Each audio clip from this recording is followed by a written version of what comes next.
Hello everybody. The last few years I've gotten back into tabletop wargaming and I've enjoyed watching a lot of YouTube videos that have taught me a lot about where the hobby has been the last 20 years since I kind of gotten out and enjoyed a lot of the videos that you guys put up and I've gotten a lot of encouragement from the community to post some videos of what I've been working on. So this is my first attempt at a video for YouTube. So we'll see how that goes.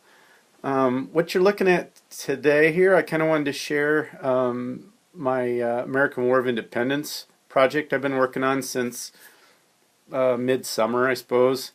Just kind of working on it here and there. These figures are all from the Liberty or Death box set that you can get from Warlord Games. So the miniatures are actually War Games factory plastics. And I wasn't sure what game system I wanted to use. So what I ended up doing, they're individually based, but I magnetized the base of the figures and scratch built these movement trays and put a metal plate in the bottom so that they're all magnetized, so I can don't have to worry about them tipping off, spilling out, but yet I can pull them out and individually, if I want to play skirmish games, especially at first, as my collection is just starting to grow. Put 8 per movement tray, partly because several game systems that works well for, Sharp Practice being one.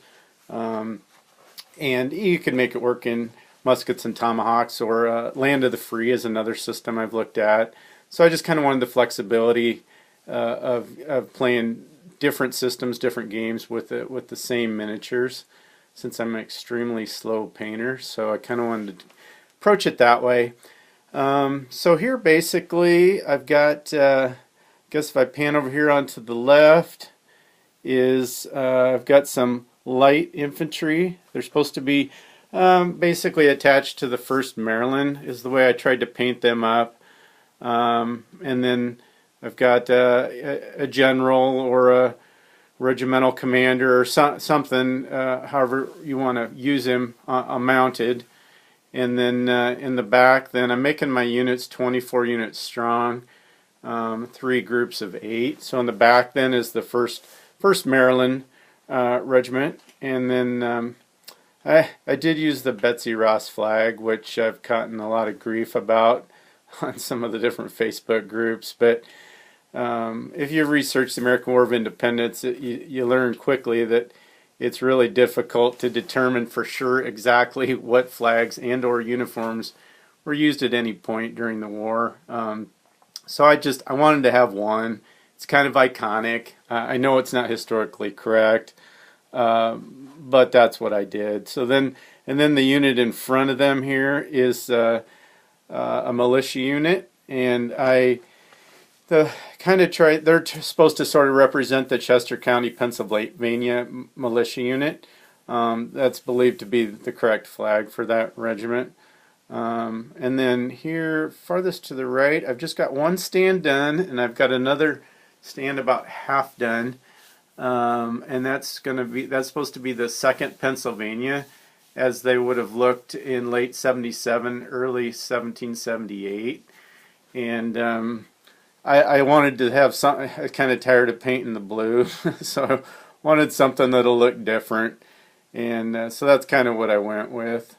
And so anyway, these figures, War Games factory figures, they're not bad. I like that they've got dynamic shooting poses. A lot of the Perry miniatures don't have shooting poses in their plastic, particularly for the Continental side. They're mostly marching and advancing, and I kind of like the look of it. I did get a really good deal too on the Liberty or Death box set, and that way, I was able to accumulate eventually a large army without spending a lot of money. This is my first attempt at really, sort of, I always look at American War of Independence kind of as the poor man's Napoleonics. You know, I'm not going to paint thousands of figures, but you know, maybe several hundred. That would be realistic for my speed and ability.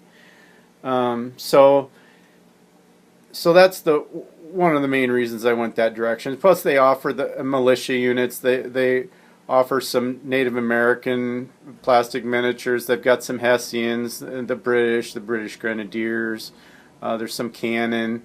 So you know, I figured I could fill in the two armies basically, with all having miniatures that match and are scaled well together. So that was my thinking, good or bad, but that's what I did. These are set up on my gaming table, which actually the terrain is set up for bolt action, which is really what brought me back to miniature gaming in the last, you know, about 2 years ago, 3 years ago maybe. I've painted miniatures since I was a little kid, but raising a family and job, it kind of got pushed to the back. But I'm finally able to kind of return to it, and the bolt action, I've had a ton of fun playing that. So this terrain's kind of built for that. I guess in the back there you can see some, in the blue, those are some elves from the Lord of the Rings strategy battle game, which I've dabbled in a bit too, kind of dusting them off to start. Guess over here, just a little bit of a preview of some of my Bretonians from Warhammer Fantasy Battles. Kind of getting sucked back into that too. I'll do a closer up look at some of that if this video turns out decent. And then on a little further back there is also some more Lord of the Rings miniatures that be for the Goblins of Moria, and I'll highlight them at some point too if anybody's interested in seeing any of that stuff. But I just really have been enjoying. I enjoy the painting. I don't have a lot of gaming partners, so the gaming isn't frequent. But I enjoy the painting and the assembling the table, and it takes a lot of time. So, you know, then when you do, I do have a guy that's not too far from me that we do get together occasionally and play some games. So, you know, I don't mind putting the time in, even if I played a solo game. It's nice to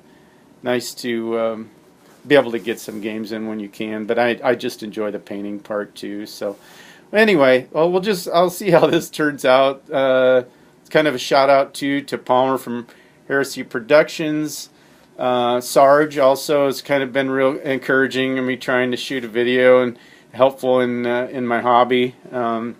And Rusty from Hellcorrex 26, I believe, does some nice videos, and he's been really encouraging me, giving a shot at this. So anyway, I won't make it any longer. See what you guys think, and hope everything's going well and enjoying some hobby time when you get it, and we'll talk to you again soon. Thanks.